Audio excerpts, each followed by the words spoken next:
everyone. Thank you so much for being here, for being attentive. I am thrilled to present talking about values. Okay, so honestly, Charlie and I did not align our presentations at all. So some of the things I'm going to talk about, you're going to be like, Charlie covered that. She did, but she hit on a little bit. She didn't really go into that piece of why your values make your business profitable. I'm going to talk about that a little bit more, and I'm going to use a very well-known brand that people are familiar with because I'm so impressed with their value statement. So let's get into this a little bit. Your purpose really does drive your profit. I'm going to take a quick little poll. How many people own your own businesses in here? I should have paid attention when Charlie was asking. Okay, most of you. How many of you work for a company where you can help affect change? So the rest of you. Excellent. Okay. The reason I bring that up is because, okay, Charlie talked about, yes, a value statement, it might be overdone, overworn, whatever. I kind of disagree with that. And this is the reason why. Because I think the mission statements are really what has been overdone. What is our mission? I have a personal mission, the mission of our company, and that is the one that I really see a lot, and I look at it, and every time I'm in a business where they have the mission statement, what goes through my head is, where are their value statement? Why am I not seeing that? Because that ties in with, again, that profitability piece. Your mission statement is the reason you exist. We are in the business of making money. We are in the business of making money because we make coffee. We are in the business of making money because we do consulting. Whatever that is the purpose of the business. But your value statement, that's the morals of your company. And think about the morals of your company. Yes, I have been in business for a bit, but before that, I was in corporate. And what's one of the worst things you have to do in corporate? Get along with people that you don't normally get along with. But you also have to consider, does the company's values at least align with you? Because if they don't, you're really going to have a hard time staying with the company or enjoying your work. You know, it definitely is true. So Heineken, I am so impressed with Heineken's value statement. I mean, I love their mission statement. I love their value statement. The reason I really like it, it's an international brand, but you wouldn't know it by their values. Their values are human-driven. They aren't based on the company or the country where they were founded. They aren't based on what they should be saying. So, you know, their purpose, we brew the joy of true togetherness to inspire a better world. They aren't saying we brew the best beer that everybody should buy. They talk about what is important to them. It is the togetherness. Yeah, you're going to have a beer, maybe, or maybe not. But a beer might be involved when you're together. Their dream is to shape the future of beer and beyond to win the hearts of consumers. The reason that I love this is, okay, they talked about beer. They talked about the future of beer. What's the future of beer? Well, I'm going to say probably when they started, merchandise was not a product of the beer that they thought they should be doing with their business. But how many businesses do you know now that really are dependent on some aspect of merchandising? I would say nearly everyone. And it also goes with their branding, and it also goes with, again, those values. But when you have your own business or with your own personality, I know that there are other event producers in the world. I am not that stupid. I know they do a lot of things that I do, and we do them very similarly. I also know what makes me unique makes me different from how I work with clients versus another event producer. And there's nothing wrong with that. Again, that's where, you know, Charlie was saying, you've got that abundance mindset. I very much believe in that abundance mindset. And I also like to say, I'm not everybody's cup of tea. And I know I'm not going to work well with everybody because, remember, I'm not in corporate anymore. So let's talk about the values, because that really does tie into how you're going to do business and how you're going to bring in that profitability. So Heineken's values. They stand for passion, consumers and customers, and they love courage to dream and pioneer. They care for people and the planet and the enjoyment of life. Again, they didn't say anything about their beer within this. Not at all. But you see Heineken, you know their lettering, you know what they are. But you probably didn't know about their values until, maybe you did, maybe you're a Heineken aficionado.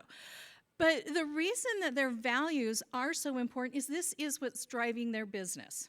So their 4 values. When you consider the values of your business or of you, there is some crossover. But these are just Heineken's values. So they have passion, courage, care, enjoyment. And what each one says is why that is a value to them. So, passion. They have a passion for consumers and customers. Their passion for consumers and customers is, honestly, if you think about it, that could be almost everyone. So they've got this huge wide net about everybody could possibly be our consumer. Everybody could possibly be our customer. But they also know everybody isn't. And it doesn't matter. They are brand builders who truly understand the needs and desires of their consumers. Again, they know they're not the beer for everybody, but for the people who love their beer, they want to be the best beer for them. And they want to best serve their customers to win together.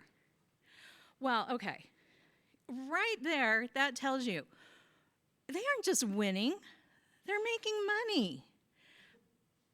Obviously.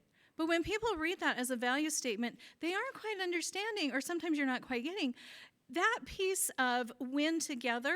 It's a win-win for everyone. Everybody always wants to hear, oh, that's a win-win for me, that's a win-win for you. There's enough to win on. Heineken is saying the same thing. You know, if we're taking care of our consumers, our customers, we're going to win together. I love that. So, courage. They like to dream and pioneer. Okay, we're in Utah. We've got a lot of pioneer stuff.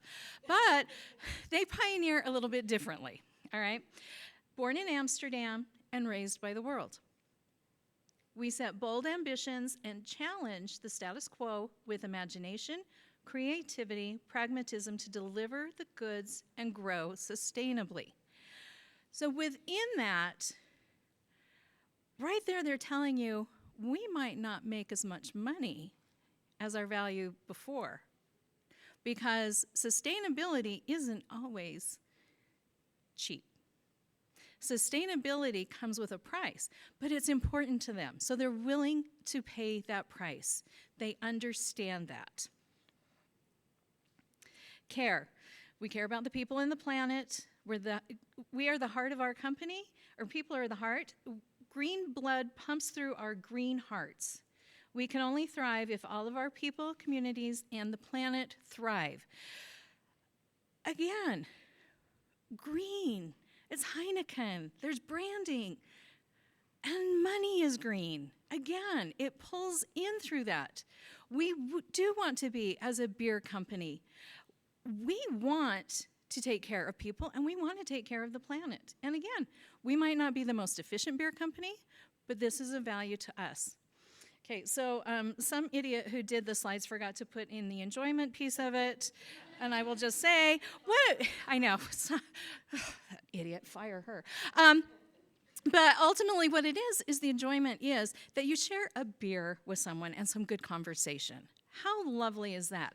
Again, that value of what do we want? What do we ultimately want? Okay, if anybody saw any of those values and thought, I hate Heineken, I'm curious to know why. You don't have to, okay, why? Okay, my next thing was going to say, you don't have to love beer. As a company, though, and you can say, I don't like their beer. I prefer whatever. But when you see their values, if you think about, well, they're not the puppy killers. Okay, got that. They haven't said we're really greedy capitalists, but, you know, they could be. We don't know that. We're looking at the values that they've given us. But also, when you look at these companies and you're working with them, are they living their values? Are they doing what they say is important to them? Because here is where, again, you're going to have more opportunity for profitability.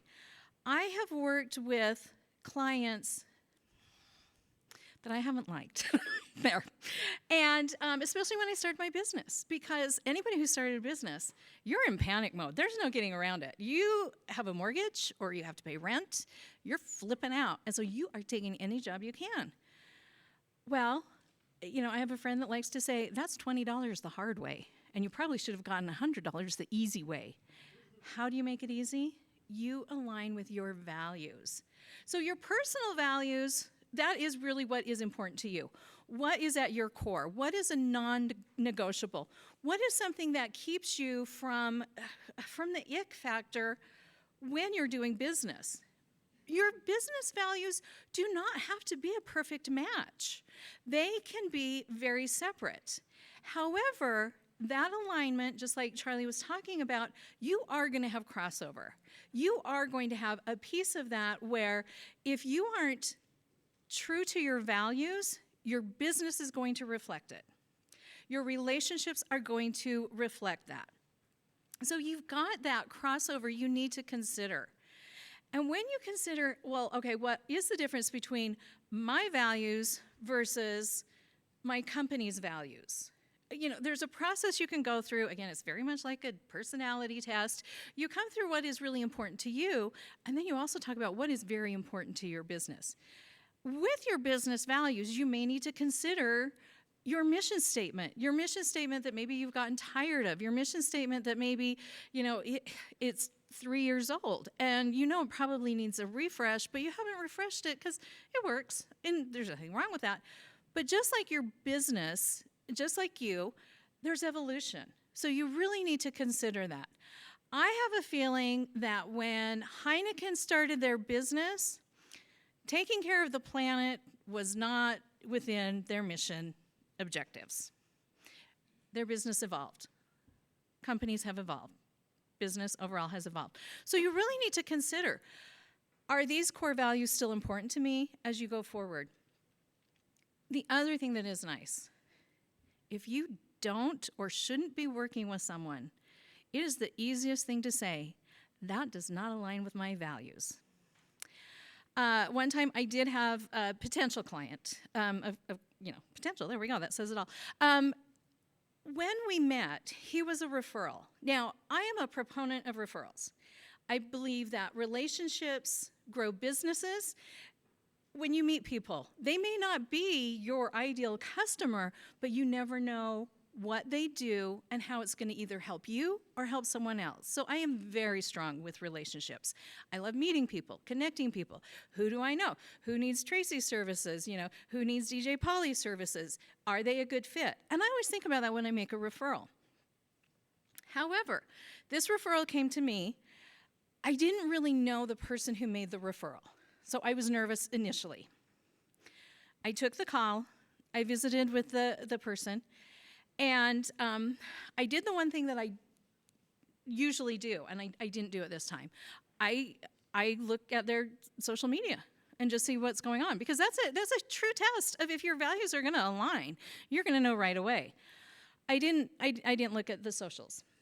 I had the call, and the response that initially was given to me was, "I'm giving you a chance to prove yourself."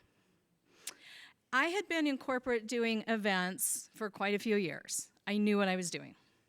I knew what he needed. I also knew from that comment, his pride and his ego would not be set aside to let me do what I do best. And then I could support him for what he does best. Okay, honestly, I don't know what he does best, but he does say a lot of things on social. So he said to me, "I really need to have that proposal in about 3 days." And I said, "No problem. I can have it for you this afternoon," because I knew I'm not working with this guy. There is no way. Then I looked at his socials, and it solidified. I am not working with this guy.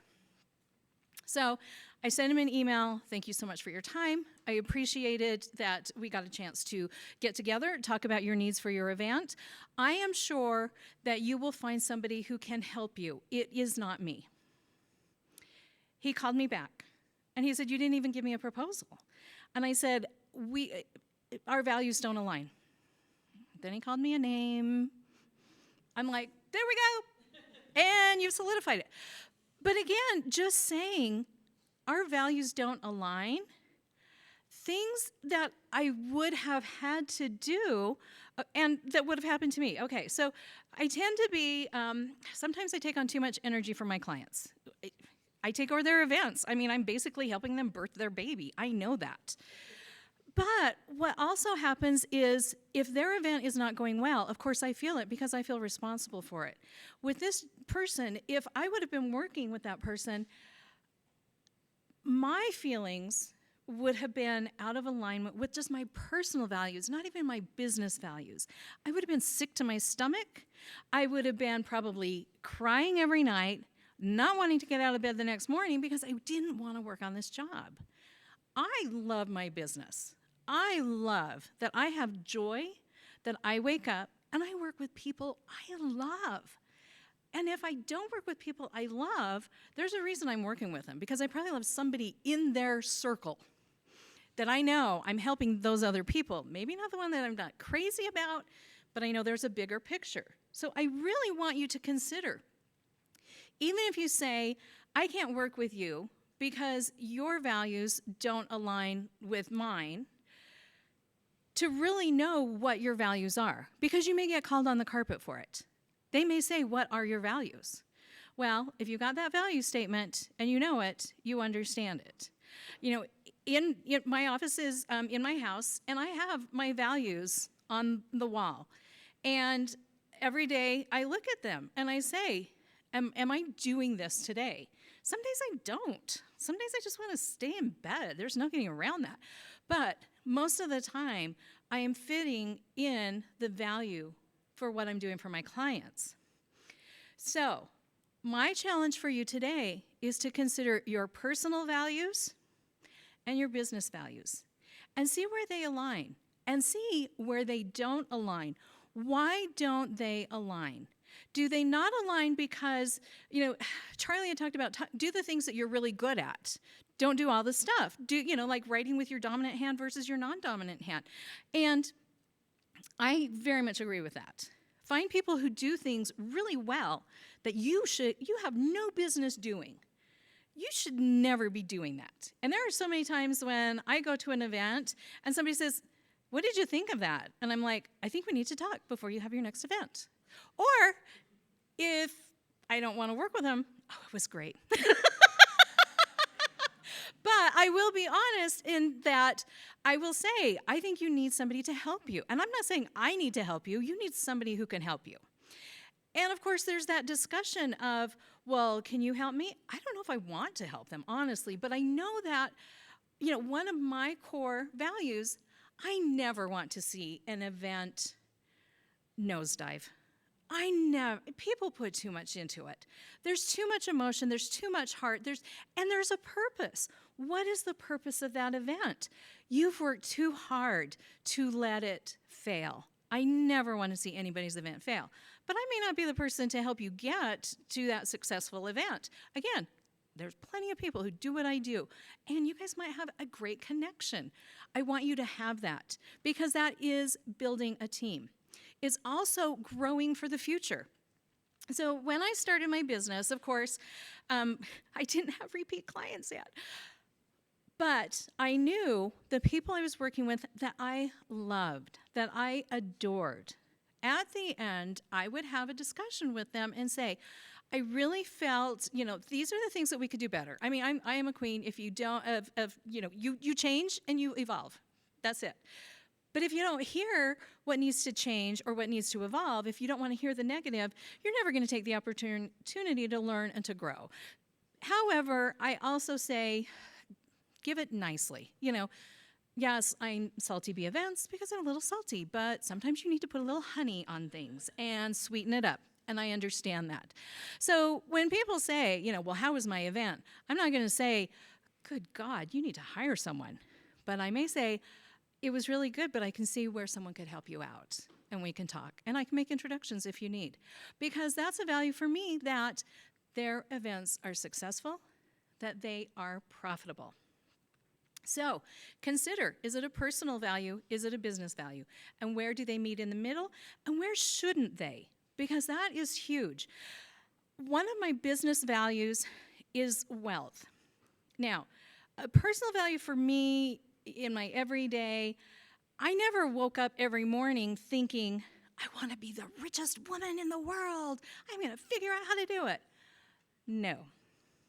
But with my business, I really had to consider, are you going to give away your services for free because you love events, you love working with people at events, and they need free help, and you can be free all the time. You can be the queen of all the free events. Is it a business or a hobby? I really had to have that discussion with myself. It is a business. You know, when I started my business, my husband was not thrilled, and he's sometimes still not thrilled. But I've made him 2 promises. We're never going to default on our mortgage or any bills. We are never going to go to the food bank if I can help it. I've kept those 2 promises. Sometimes it's been pretty tight, but I've kept it up. So what does that mean for me? Well, work me, salty bee me, needs to get up and embrace that value of wealth, because it isn't just being rich, it is paying the bills. So get your ass out there and bring in some money. Where Princess Connie would love to be taken care of in a magical kingdom where somebody takes care of her bills, and all she has to do is play Candy Crush all day and watch bad reality TV. That's not happening. Again, Princess Connie, get it together. Reality, here it is. So consider that, because I was never driven by wealth. When I was in corporate, I had great jobs, I had great positions, I made great money. There's no getting around it. But I never applied for any other position because of the wealth factor. I would look at it, don't get me wrong, but again, I wasn't driven by the money. I was driven by what is going to fulfill me and what difference am I making for other people. So when I left corporate and started on my own, I had to have that reevaluation of wealth. And that was an eye-opener, because before, when you have a stable job, you're getting a stable paycheck. Well, when you're on your own, it's just like, ugh, how's this going to happen? And so that is where that value changed for me. So with that, I've only got 5 more minutes. I am going to say, with a lot of values, I am also a proponent of coaching. If you guys do not have, Charlie mentioned mentors. If you don't have mentors, if you don't have coaches, I really recommend it, because they're going to challenge you on your values. They're also going to challenge you on your profitability. And if you have a coach or a mentor, and they're 2 different things, we can talk about that later, they are going to push you, and they're going to push you out of your comfort zone. And you're going to be amazed at the things you do. Well, I'm fortunate that I have had incredible coaches. I've had incredible clients. And if you want to learn a little bit more, I'm actually helping one of my coaches, who's also a client, in a couple of weeks. I can let you know. And she really does a deep, deep, deep dive into values for your business. And she has the whole system broken down. So if you're interested in that, come and see me at my table. Otherwise, reach out to me if you need help with your events. Please talk to me. I won't be really harsh and say no, but I might gently say, I'll find somebody who's a good fit for you. Again, I never want your event to be, I just don't want it to fail, but I also want you to live with your values and to feel good about what you're doing. So with that, thank you very much.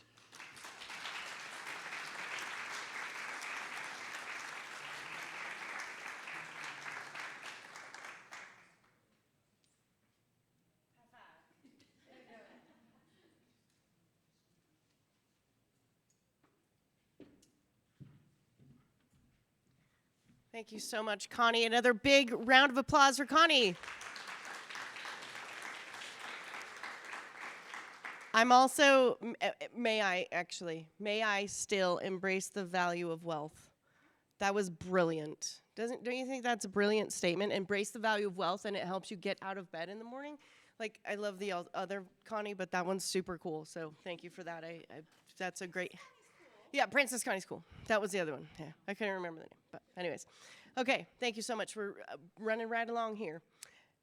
Jerry Brummett, Assistant Section Manager, Utah Section of the American Radio Relay League, ARRL, with responsibility for state governmental relations and the president of Dykes on Bikes Salt Lake. Both businesses are chamber members.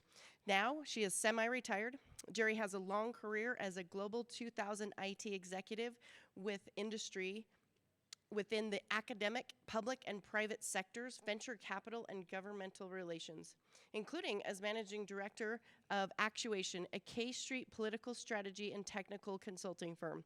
She has been a frequent speaker and panelist at leading conferences, trade shows, and workshops, in addition to being the author of several books, I did not know that about you, white papers, and articles covering a wide range of technical and political topics. Please give a round, I can't say that today, a warm round of applause for Jerry. Thank you.